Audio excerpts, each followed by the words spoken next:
This is Dr. Timaya. I am going to talk on the nucleic acids today. Nucleic acids are the chemical carriers of an organism's genetic information.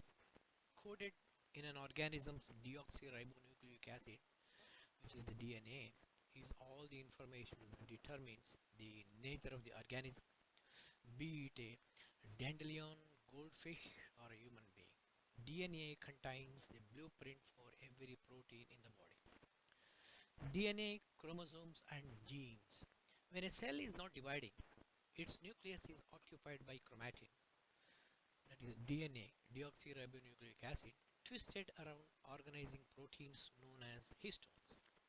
During cell division, chromatin organizes itself into chromosomes. Each chromosome contains a different DNA molecule. The DNA is duplicated, so each new cell receives a complete copy. Each DNA molecule is composed of genes, individual segments of the DNA molecule containing the instructions that direct the synthesis of a polypeptide. Some genes code for functional RNA molecules. Organisms differ widely in their numbers of chromosomes. A horse has 64 chromosomes, 32 pairs. A cat has 38 chromosomes, 19 pairs. A mosquito has 6 chromosomes, 3 pairs. And a corn plant has 20 chromosomes, 10 pairs. A human has 46 chromosomes, 23 pairs. Nucleic acids are polymers known as polynucleotides. There are two types of nucleic acids, DNA and RNA. RNA stands for ribonucleic acid. Each nucleotide has three parts: a 5-membered cyclic monosaccharide, a nitrogenous base, and a prosthetic group. So here it is depicted. So the structure of a nucleotide. The sugars in RNA, the sugar is diribose, that is deoxyribose, as indicated by the name ribonucleic acid. In DNA, the sugar is 2-deoxyribose, giving deoxyribonucleic acid. And you can see the structure of D-ribose in RNA and the structure of deoxy-D-ribose in DNA.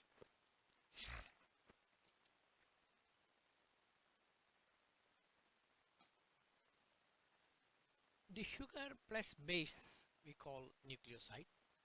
The sugar and base are connected by a beta N-glycosidic bond to the anomeric carbon of the sugar. Nucleoside names are the nitrogenous base name modified by the suffix OSINE for the purine bases and the suffix IDINE for the pyrimidine bases. The prefix deoxy is added for those that contain deoxyribose.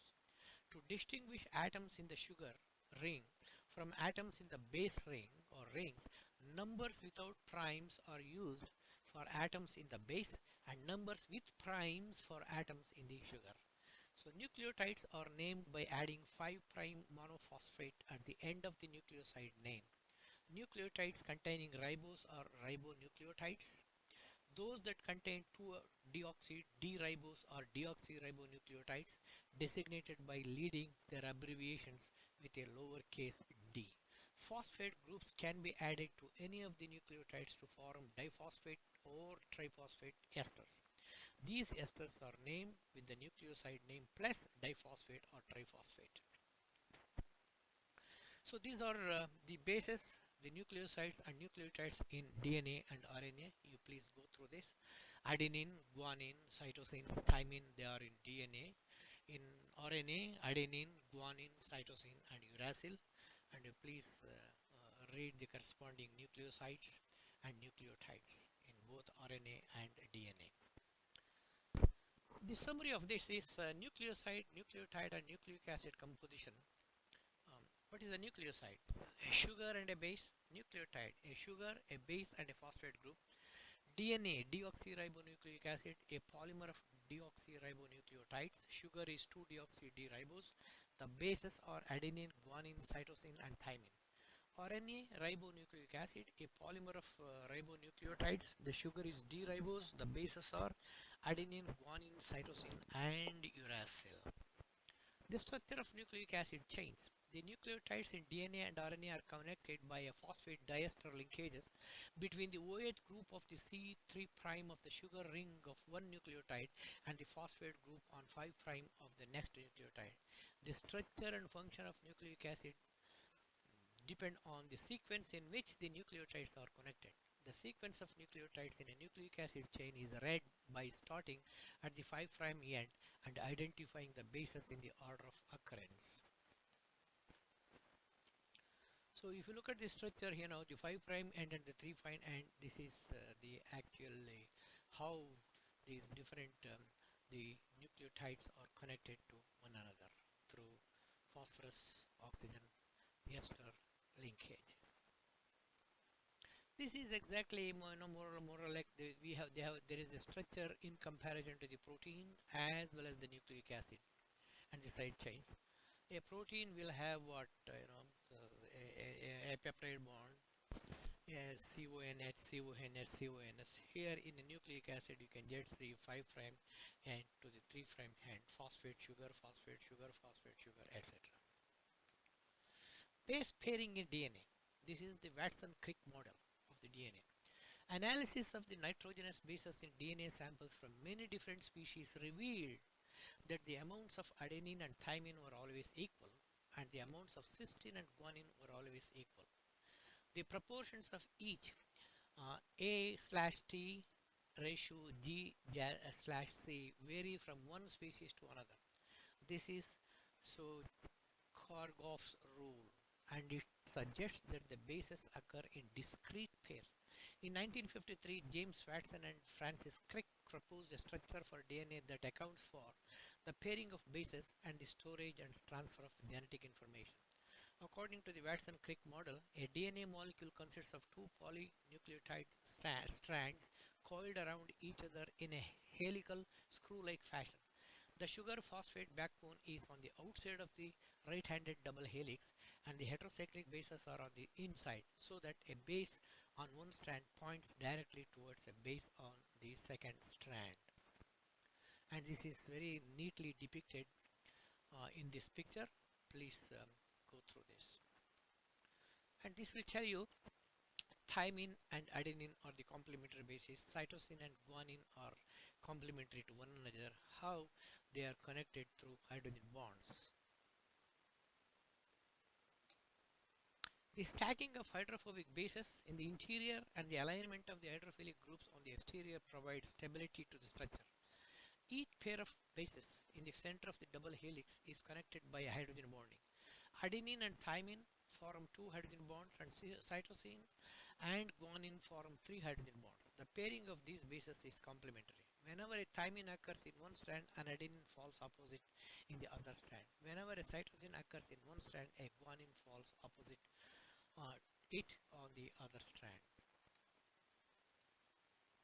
Nucleic acids and heredity.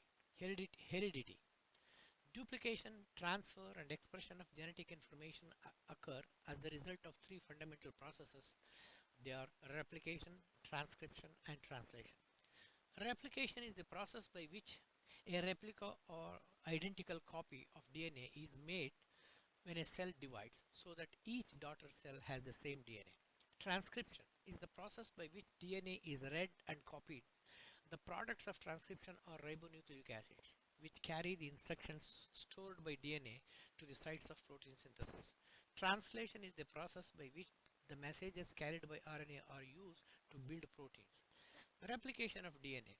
DNA replication begins in the nucleus with partial unwinding of the double helix. This process involves enzyme known as helicases. The unwinding occurs simultaneously in many specific origins of replication. The DNA strands separate, exposing the bases and forming a double bubble in which the replication process can begin. At either end are branch points known as replication forks. Multi-subunit enzymes called DNA polymerases facilitate transcription of the single-stranded DNA. Nucleoside triphosphates carrying each of the four bases are available and move into place by forming hydrogen bonds with the bases exposed on the DNA template strand. DNA polymerase catalyzes covalent bond formation between 5' phosphate group of the arriving nucleoside triphosphate and 3' OH at the end of the growing polynucleotide strand. So the template strand can only be read in the 3' to 5' direction, and the new DNA strand can grow only in the 5' to 3' direction. In each new double helix, one strand is the template and the other is the newly synthesized strand. This is semi-conservative replication. So this is nicely illustrated here. Only the leading strand is able to grow continuously. The DNA polymerase traveling in the 3' to 5' direction is moving in the same direction as the replication fork. On the other hand, the DNA polymerase is moving in the opposite direction as the replication fork. The lagging strand is replicated in short segments called Okazaki fragments. These short DNA segments are joined together by DNA ligase. A human cell contains 3 billion base pairs, yet a random error occurs only about once in each 10 billion to 100 billion bases. The complete copying process in human cells takes several hours. Structure and function of RNA.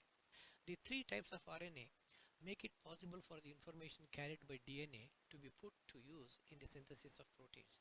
Ribosomal RNAs outside the nucleus are ribosomes, smaller granular organelles where protein synthesis takes place.